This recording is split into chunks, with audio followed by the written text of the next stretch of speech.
Welcome to The Confident Networker with your host, Simone Douglas.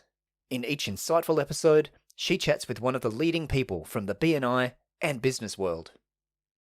All right, so on today's episode of The Confident Networker, I am joined by someone who I am often in awe of, Maggie Yarrick from YLP Legal, your legal partner. Maggie, thanks for coming along today. No, thanks for having me.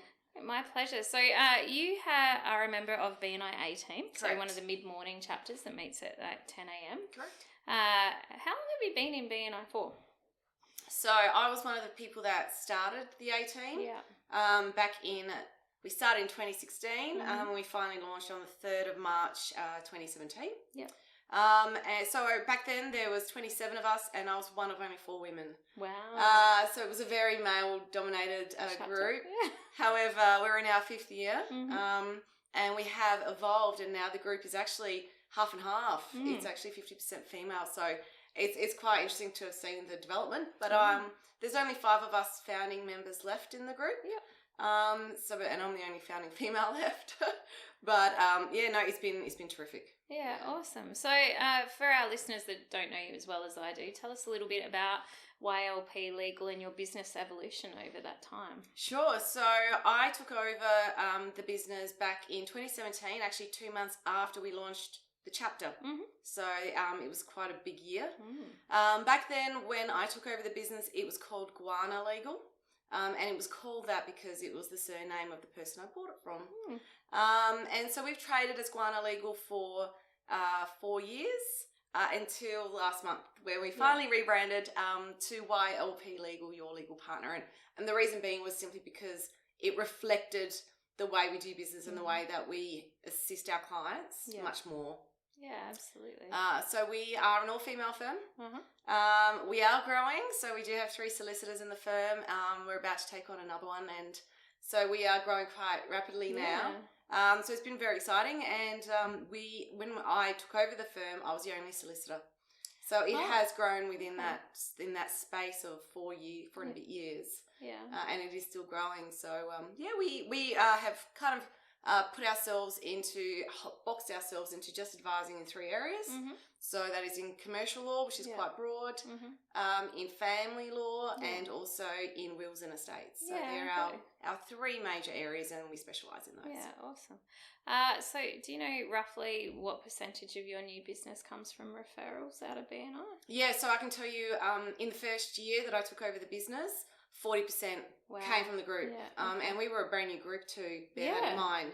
So it really was that the group really, really had my back. Yeah. Because I had to change a lot of things in this business, bring it into the 21st century. So it was a lot of changes made, and the group was really great in backing me up. So, and those referrals, some of those are ongoing still to this day. And since that time, they've evolved, obviously. Yeah. And I reckon now we'd probably be about 50%. Okay, yeah. Of our referrals. We do have 2 seats, so in 2 different chapters. So combined, I'd say probably around about 50% now. Yeah, that's awesome.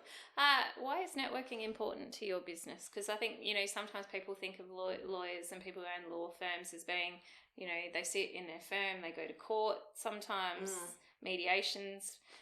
Why networking? Networking is massively important in South Australia in general. It doesn't matter what industry you're in. Yeah. I come from Melbourne, so I know the way that the eastern states work, and it is not the same as us. And every single client I advise in business, I say to them, Adelaide is a town of it's not what you know, it's who you know. Yeah, absolutely. And it doesn't matter what industry, because in South Australia, relationships are important. And that goes for both personal and business. Yeah. So for us, networking is massive because we want people to understand us as people, but not just lawyers. Yeah. So we're not the label, we are people, and we do advise in a very different way. We're very different to other law firms. We're not corporate at all. Our office is, because we are an autism friendly firm, it is very, placid. Yeah. In the way it's set up. But so if we didn't go out there and if we didn't network and if we didn't speak to people face to face, it would be hard for them to know that. Yeah. There is just so much you can get through advertising and marketing, but just speaking to the person makes a huge difference. Yeah, well, and like you said, building relationships is just so important. It is. I think particularly in law and in lots of fields, good relationships mean you have that client for life and for the evolution of their businesses and succession planning and exit strategies and all of those kind of things. Yeah. So what is the best piece of networking advice you've ever been given? Be authentic. It's probably the best one, and I learned that through some self-development courses that my husband and I did.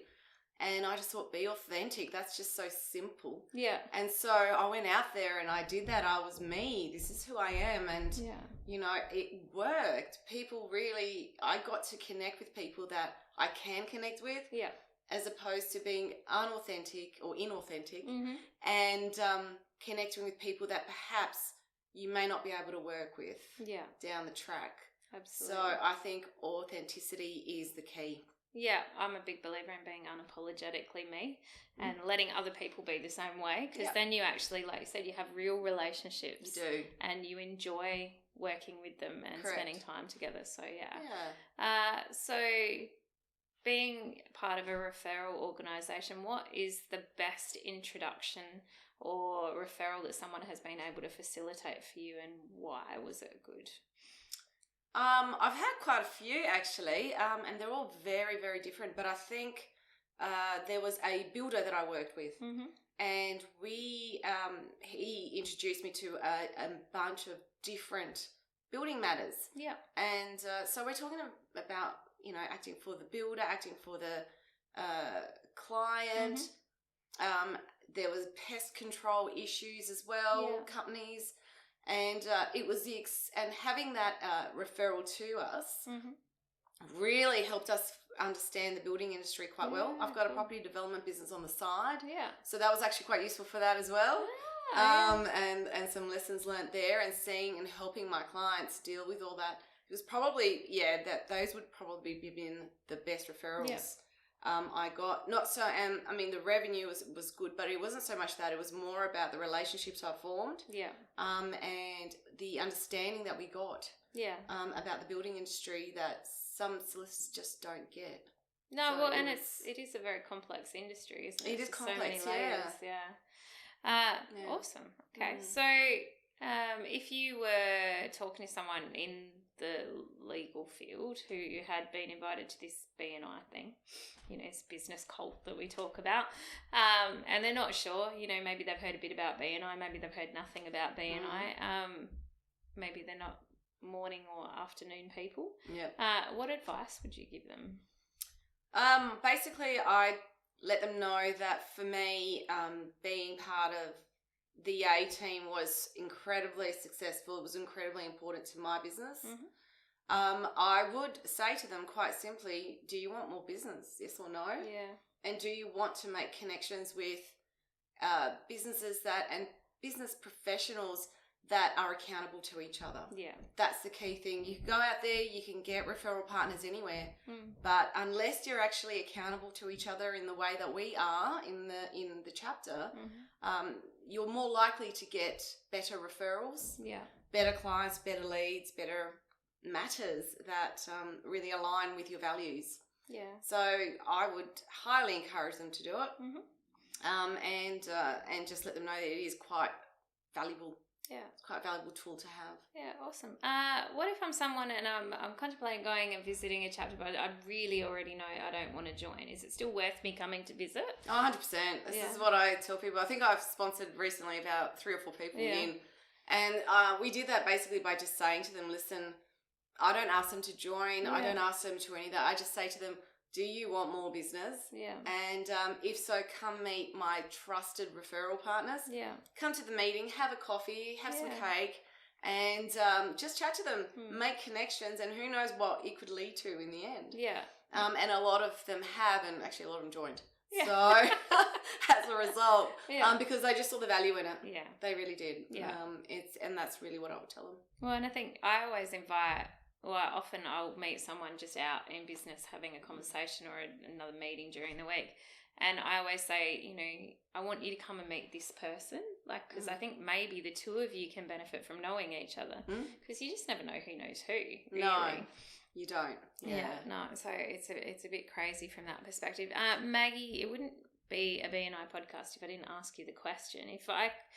If there was somebody listening to this podcast who could help you take your business to the next level, whatever that is for you, whatever your goals are, by sitting down having a cup of coffee with them, or a virtual cup of coffee, because Conscious is a global audience, who would you really like an opportunity to have coffee with? I would love to have an opportunity with accountants, and that's because of the work that we've done over the last 12 months. Yeah. Have been assisting accountants and their clients. Yeah, cool. So accountants are quite valuable, not just for us, but for us to help them. Yeah. We help them quite, because whenever I advise anybody in relation to their business, the first question I ask them is, who's your accountant? Yeah. Because we need to do this together with them. Yeah, nice. And that's why it's really important. And you'll be surprised how much of the time they say, oh, I have one, but I'm not really happy with them. So to be able to meet some that I can vouch for, that I'm confident in sending them my trusted clients, that would be beneficial for both of us. Yeah, so that would be, really great to be able to sit down with one. Okay, so for our listeners that are local to Adelaide, if you have a friend that is a really good human being who happens to be an accountant, we like to meet good human beings, who likes to have close relationships with their clients and with their referral partners, Maggie would love to host them at BNI A Team. They meet on a Friday at 10 a.m. You'll find all of the links in the detail of this podcast. So by all means reach out. If you just want to reach out to have a coffee with Maggie, then by all means all of her contact details in terms of YLP Legal and her LinkedIn profile will also be in the detail for this podcast. Maggie, thanks very much for joining me. Thank you for having me, Simone. My pleasure. Thank you for listening to The Confident Networker. You can find more episodes and information at bnian.com.au/podcast.